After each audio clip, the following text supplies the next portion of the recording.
السلام علیکم ورحمۃ اللہ وبرکاتہ۔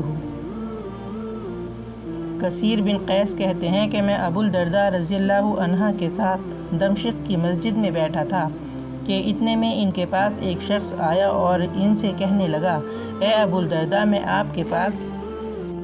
رسول اللہ صلی اللہ علیہ وسلم کے شہر سے اس حدیث کے لیے آیا ہوں جس کے متعلق مجھے یہ خبر ملی ہے کہ آپ اسے نبی اکرم صلی اللہ علیہ وسلم سے روایت کرتے ہیں۔ میں آپ کے پاس کسی اور غرض سے نہیں آیا ہوں۔ اس پر ابو درداء نے کہا، میں نے رسول اللہ صلی اللہ علیہ وسلم کو فرماتے ہوئے سنا ہے، جو شخص طالب علم کے لیے راستہ طے کرتا ہے، اللہ تعالیٰ اس کے بدلے اسے جنت کی راہ چلاتا ہے،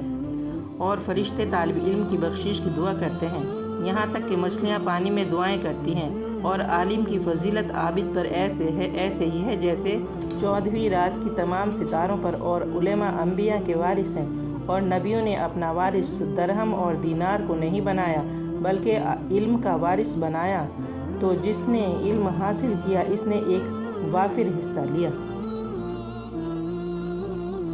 اے اللہ، ہمیں دنیا میں بھی نعمت عطا فرما اور آخرت میں بھی نعمت بخشنا، اور دوزخ کے عذاب سے محفوظ رکھنا، آمین یا رب العالمین۔